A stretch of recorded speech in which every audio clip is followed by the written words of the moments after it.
The Future China Global Forum is back with a big bang. Get business insights and discover future trends on China's development all in one forum. Distinguished guests, ladies and gentlemen, on behalf of Business China, I'm pleased to welcome you to the 7th edition of the Future China Global Forum 2016. This year's forum, with the main theme, Transformation or Stagnation, what the new economy heralds for China and the region, hopes to shed new light on the new growth verticals of the Chinese and regional economies. In the next 1.5 days, discussions on topics such as science and innovation and sharing economy, as well as sectors such as Internet Plus, telecommunications, fintech, healthcare technology, will offer fresh perspective on how new industries and growth engines might shape the new economy. We are pleased to have among us a slate of close to 70 industry leaders and experts to share with us invaluable insights into China's ever-changing social, political, economic landscapes and projections. I wish all of you a rewarding time at the Future China Global Forum 2016. Thank you very much. Now, we would like to invite Mr. Teo Chee Hean, Deputy Prime Minister and Coordinating Minister for National Security, to deliver his opening speech. China's economic development has now reached a new phase. President Xi Jinping's Belt and Road Initiative and the Asian Infrastructure Bank represent China's efforts to engage and integrate into the regional and global economy. China's companies and entrepreneurs are now expanding beyond the Chinese market into our region and into the world. Over the years, Singapore has worked closely with China to support its growth and development in line with China's priorities and needs as they evolved. Successive generations of leaders from both sides have laid the foundation for close collaboration across a wide range of sectors. We have also established business councils with Guangdong, Jiangsu, Liaoning, Shandong, Sichuan, Tianjin, and Zhejiang to facilitate trade, economic cooperation, and investments. It is important for our younger generation to continue and deepen collaboration for mutual benefit. Singapore is well placed and stands ready to work with China to find meaningful ways to grow and deepen our relationship. We are the largest source country of China's foreign investment since 2013. So how can Singapore and China work together? First, Chinese companies can access financial, legal, and arbitration services in Singapore to expand to the region. Second, by tapping into the digital economy. Third, by working together in third markets. China's economic transformation will bring new challenges. There will be difficult trade-offs to be made, but China has an impressive record of successfully managing reform and restructuring the economy. There will be many opportunities created in new markets and new fields in our growing Asia-Pacific region. By working together, we can catalyze the growth of our whole region for many more years to come, bringing benefits for China, Southeast Asia, and a better life for all our people. I wish everyone a fruitful and rewarding time at this year's Future China Global Forum. Thank you very much. 谢谢大家.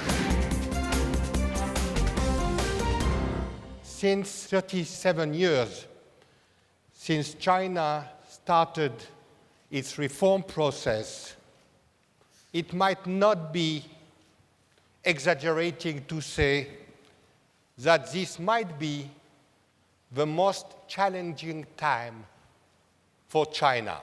How is the government doing at the present moment in managing these conflicting tasks?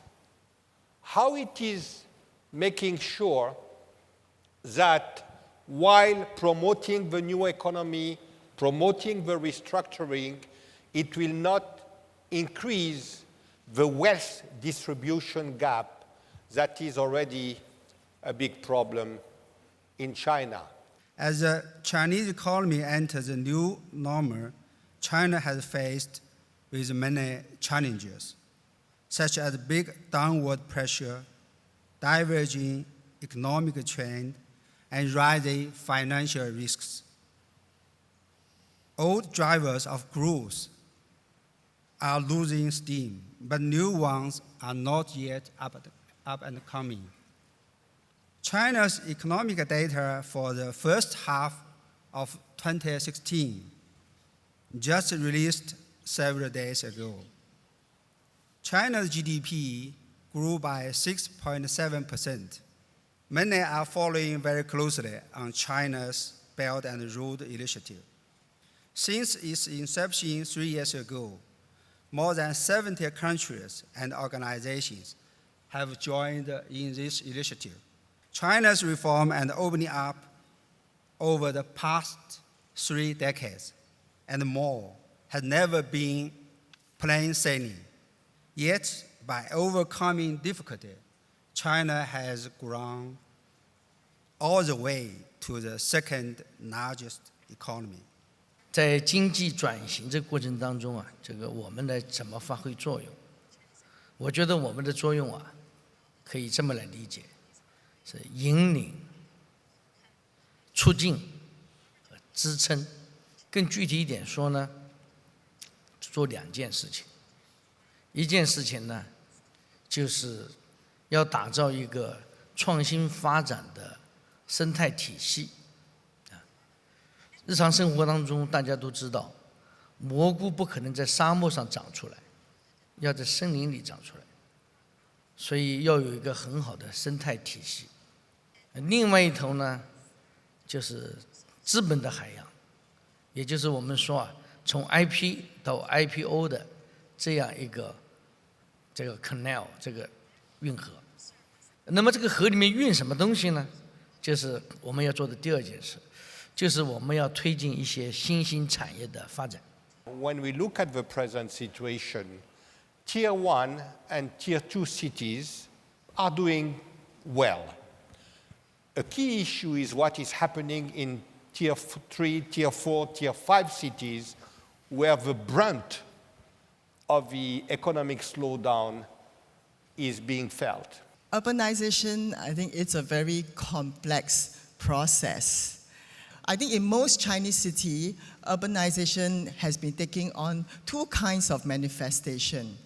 One is urban sprawl and expansion, resulting in often a poor land management and a low occupancy of real estate.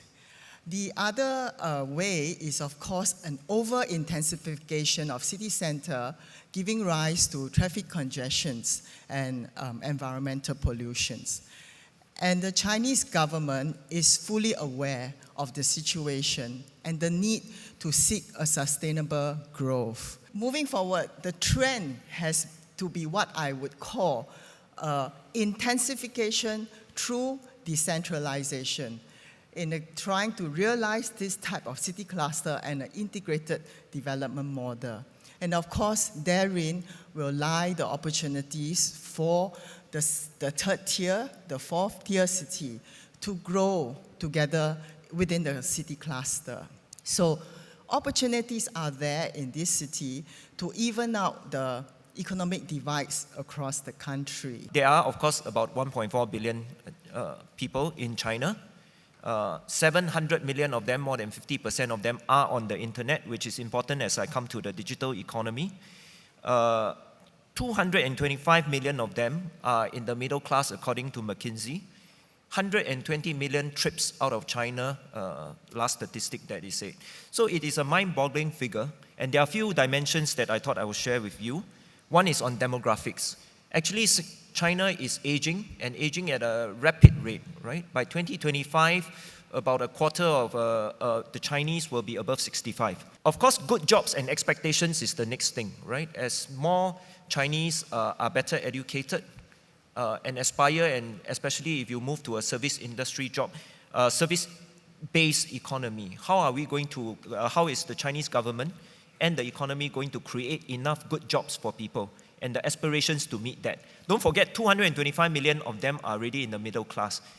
The comparison is no longer with the generation above them, right? Their fathers and mothers. The comparison is horizontal. How am I doing compared to someone in Beijing? How am I doing compared to someone in Shanghai? So the question is, how does the external world see the growth? It is easy for us to say that they are not growing in the way that we grew because of the size, right? If you look at the scale of it and the tremendous difficulty of getting something decided in Beijing and then executed in the farthest western regions of China, you will appreciate some of the difficulty that a big country has in terms of changing its economy, transforming its economy, and getting everybody up to speed. And I think that's the challenge that I leave everybody with challenges like that and the disparity in some of the developments. So long as everybody is optimistic about it, I think then there will be opportunities not only for China, but for all of us in the region.